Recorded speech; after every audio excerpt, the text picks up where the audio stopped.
నమస్తే, welcome to wild wolf. నేను మీ జాకిర్ హుస్సేన్. ఏపీలో రానున్న ఎలక్షన్స్లో జగన్మోహన్ రెడ్డి గారు ఎలక్షన్స్కి ముందే పాదయాత్ర మొదలు పెట్టబోతున్నట్టు కొన్ని వార్తలు అయితే వస్తున్నాయి.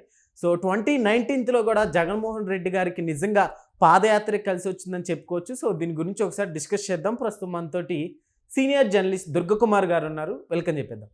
హలో సార్, నమస్తే. నమస్తే జకీర్, మన ఉల్ఫ్ వీక్షకులకు కూడా. ఎస్ సార్, అయితే జగన్మోహన్ రెడ్డి గారికి 2019లో పాదయాత్ర కలిసి వచ్చిందని చెప్పాలి సార్.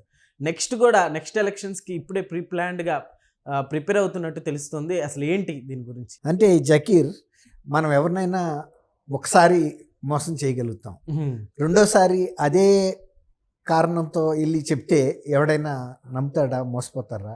మరీ ముఖ్యంగా ప్రజాస్వామ్యంలో ఒకళ్ళు ఇద్దరు కాదు కదా, కొన్ని కోట్ల మంది ప్రజలు ఓట్లు వేస్తారు. రాష్ట్రం అంతా కూడా ఆయన 2019లో ఇచ్చిన ప్రతి హామీని నమ్మారు. ఎందుకు నమ్మారు అంటే అతను అదే ఫస్ట్ టైం ముఖ్యమంత్రి అవుతున్నాడు, అంతకుముందు అవ్వలేదు, అతని పరిపాలన ఎలా ఉంటుందో తెలియదు. వాళ్ళ తండ్రి పరిపాలన చూశారు, ఓకే, ఆయన అంత అభ్యంతరకరమైన మనిషి అయితే కాదు.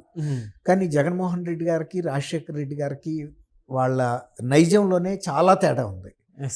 ఇప్పుడు విజయమ్మ గారు కూడా వాళ్ళ తల్లి బైబిల్ పట్టుకుని ప్రచారం చేస్తూ రాజన్న అంటే రాజశేఖర రెడ్డి గారు ప్రభుత్వం తీసుకొస్తాడు ఇతనైతే అని చెప్పింది, ప్రజలు నమ్మారు. అలాగే చెల్లెలు నేను జగనన్న వదిలిన బాణాన్ని అని చెప్పింది, జగనన్న వస్తే రాజన్న ప్రభుత్వం వస్తుందని చెప్పింది, జనం నమ్మారు. తర్వాత ఎప్పుడైనా కొత్త ఒక వింత పాత ఒక రోత అనేది ఒక సామెత మనకుంది. ఎప్పుడైనా కొత్తగా వచ్చే కొత్త దేవుడు అండి బాబు అన్నట్టు కొత్తగా చెప్పి వచ్చిన వాళ్ళని నమ్ముతారు. 2014 నుంచి 19 వరకు ఎంత ప్రభుత్వంలో ప్రగతి చూపించినా కూడా అంతకన్నా నేను ఎక్కువ చూపిస్తాను చంద్రబాబు గారి కన్నా, నేను అసలు అద్భుతమైన రాజధాని నిర్మిస్తాను అమరావతిలో, అట్లాగే ప్రతిదీ ఏదైనా సిపిఎస్ రద్దు చేసేస్తాను 1 వీక్లో, ప్రత్యేక హోదా అని చెప్పాడు. అసలు ఏది తర్వాత మద్యపానం నా చెల్లెళ్ళు అక్క చెల్లెళ్ళకి అన్నాడు. అనేక హామీలు ఇచ్చాడు. ఏ హామీ కూడా ఆయనకి అమలు చేయాలన్న చిత్తశుద్ధి లేదు. ఆయనకి అప్పటికే ఒక ఖచ్చితమైన అవగాహనకు వచ్చాడు. జగన్మోహన్ రెడ్డి గారి దగ్గర ఉన్న ఒక విషయం ఏంటంటే, వాళ్ళ తండ్రి అంతకుముందు ముఖ్యమంత్రిగా ఉన్నప్పుడు తండ్రి చాటు బిడ్డగా క్విడ్ ప్రోకో మనీ లాండరింగ్ ద్వారా, అంటే ప్రభుత్వ ఆస్తుల్ని ప్రభుత్వం నుంచి తండ్రి ద్వారా అనేక లబ్ధులు చేకూర్చి ఇతరులకి, దాన్ని ఈయన కంపెనీల్లో షేర్ల రూపంలో పెట్టుబడి పెట్టించుకుని ఒక్కసారిగా వాళ్ళు ఒక 100,000 కోట్లకు అధిపతులు అయిపోయారు. ఆ క్విడ్ ప్రోకో అనేది అసలు భారతదేశంలో మనం ఎవరు వినలేదు. ఎక్కడో ఫ్రాన్స్లో అక్కడ ఉండేదంట, చాలా హై లెవెల్ కరప్షన్ అది. మరి అంతకుముందు అన్ని రాష్ట్రాల్లోనూ ముఖ్యమంత్రులు ఉన్నారు, దేశంలో ప్రధానులు ఉన్నారు. జవహర్లాల్ నెహ్రూ, ఇందిరాగాంధీ, రాజీవ్ గాంధీ లాంటి కుటుంబీకులు 3 తరాలు కూడా ప్రధానులుగా చేశారు. వాళ్ళెవరు కూడా ఇంత డబ్బులు సంపాదించలేదు, ఇంత కాదు ఎంత సంపాదించలేదు. తర్వాత మనకన్నా పెద్ద రాష్ట్రం అయిన ఉత్తరప్రదేశ్ కూడా అనేక మంది చీఫ్ మినిస్టర్స్ చేశారు. మరి ఈయనతో పోలిస్తే డబల్ సంపాదించాలి కదా, అక్కడ వెల్త్ కూడా ఎక్కువ ఉంది. అలా పంజాబ్, హర్యానా మనకన్నా రిచ్ స్టేట్స్. ఏ ముఖ్యమంత్రులకి ఇంత కరప్షన్ చేయాలి, ఇలా 1,000 ఎకరాలు ప్రైవేటు వ్యక్తులకి, వ్యాపారులకి దోచిపెట్టి వాళ్ళ ద్వారా పరోక్షంగా వీళ్ళ కంపెనీల్లో 10 రూపాయలు విలువ లేని షేర్ను కూడా కొన్ని వేల రూపాయలు, ఇప్పుడైనా లాభాల్లో ఉన్న కంపెనీ షేర్లు 1000 రూపాయలు ఉంటుంది చూసాం, కానీ అసలు మొదలై పెట్టని కంపెనీ షేర్లు కూడా వేల రూపాయల్లో ఉండటం అంటే, అందులోనూ మీడియాకి చెందిన షేర్లు అసలు వాల్యూ ఉండదు. ఎందుకంటే చాలా కాలం అవి నష్టాల్లో నడుస్తాయి.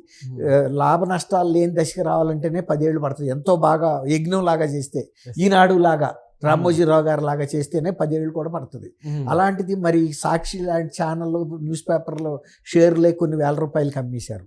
ఈ విధంగా డబ్బు సంపాదనలో లక్ష్యంగా పెట్టుకున్న వ్యక్తి తను ముఖ్యమంత్రి అయిన తర్వాత కూడా ఆ ఏకైక లక్ష్యం డబ్బు సంపాదనగా పెట్టుకున్నాడు. కానీ ప్రజల సంక్షేమం కానీ, ప్రజల క్షేమం కానీ, రాష్ట్ర ప్రగతి కానీ, రాష్ట్రాన్ని అభివృద్ధి చేయాలి ఆయనకి లేదు. తప్పులేదు, ఎందుకంటే ఆయన ఒక ఖచ్చితమైన వ్యూహంతో నాకు ఒక్కసారి అవకాశం ఉండని అడిగాడు. ఒక్కసారి అసలు జనం అసలు ఆయన నమ్మే పరిస్థితిలో లేరు. కానీ అందుకే అమలు చేయలేని హామీలు కూడా ఇచ్చేసాడు. అసలు నా అక్క చెల్లెళ్ళ పసుపు తాళ్ళు తెగిపోతున్నాయి, వితంతువులు అయిపోతున్నారు, మద్యం అమ్ముకుని నడిపే ఒక ప్రభుత్వం అని. అప్పటికి చంద్రబాబు నాయుడు గారి టైంలో అమ్ముతున్న మద్యం ఇండియన్ మేడ్ ఫారిన్ లిక్కర్, దేశంలో అన్ని రాష్ట్రాల్లోనూ ప్రపంచవ్యాప్తంగా ఉన్న స్టాండర్డ్ బ్రాండ్స్, ఒక మంచి నాణ్యమైన బ్రాండ్స్, అంతేగాని పిచ్చిసార కాదు. అలా మద్యాన్ని నిషేధిస్తానన్న మనిషి ఆయనే సొంత సారా బట్టీలు పెట్టినట్టుగా డిస్టిలరీస్ పెట్టించి అక్కడే తయారు చేసి దాన్ని ఆంధ్రప్రదేశ్ బెవరేజెస్ కార్పొరేషన్కి అమ్మి ఎక్కువ రేటుకి మళ్ళీ అక్కడి నుంచి మళ్ళీ రిటైల్ కూడా వీళ్ళే అమ్మి అంతా కూడా నగదు రూపంలో అమ్మి ఎక్కడ రికార్డుకు దొరకకుండా ఇవాళ ఎంత పెద్ద కుంభకోణం, దేశంలోనే అతి పెద్ద కుంభకోణానికి అంతిమ లబ్ధిదారిగా ఉన్న జగన్మోహన్ రెడ్డి గారు మళ్ళీ వెళ్ళి పాదయాత్ర చేస్తానని అంటే నిజంగా అసలు ఎలా యాక్సెప్ట్ నమ్ముతారు? చేస్తారా సార్? అదే అంటున్నా, నువ్వు ఏం చేసావని. తర్వాత నీ సొంత కార్యకర్తల్ని నిన్నటికి నిన్న సెంగైన కారు కింద నలిగి చచ్చిపోతే కూడా నువ్వు పట్టించుకోకుండా ఒక కోడి పిల్లను కూడా అట్ట పారేయరు, రెక్క పుచ్చుకుని అవతల పారేసినట్టు పారేసి వెళ్ళిపోయావు. నీలో మానవత్వం ఇది. ఇప్పుడు ప్రమాదం స్పీడ్గా వెళ్తున్నప్పుడు కారు తగిలి జరగటం నీ తప్పని అనరు, కానీ అది చిన్నగా వెళ్తున్నావు, నువ్వు ఫుట్బోర్డు మీద నుంచున్నావు, ఒక బానెట్ మీద ఇంకొకటి నుంచున్నారు, జనం అందరూ నీకు సీఎం అని కేరింతలు కొడుతుంటే టైర్ కింద పడిన సెంగయ్య నోరు తెరిచి అరవలేని పరిస్థితుల్లో దీనంగా నన్ను కాపాడండి అని దీనమైన చూపులు చూస్తే ఎవడు పట్టించుకోవాలి. ఆ టైంలో ఒకవేళ అంబులెన్స్ పిలిపించి అదే అంటున్నా, బతికేవాడు. ఎప్పుడైనా గోల్డెన్ అవర్ అంటారు ఫస్ట్ ప్రమాదం జరిగినప్పుడు. అతని మీద అలా ఎక్కిన తర్వాత కూడా ఈడ్చుకుంటా వెళ్ళింది దాదాపు 15-20 సెకండ్లు, నరాలు తెగిపోయినాయి. అయినా కూడా కనీసం ఆ కార్యక్రమాన్ని రద్దు కూడా చేయాలి. అతనికి తెలుసు ప్రమాదం జరిగింది, చనిపోయాడు, ముసలాయన పడిపోయాడు అంటే పడేయండి వెళ్ళిపోదామని పక్కన పడేయించాడు. తర్వాత ఒక్కడికన్నా పార్టీలో మానవత్వం ఉండదండి.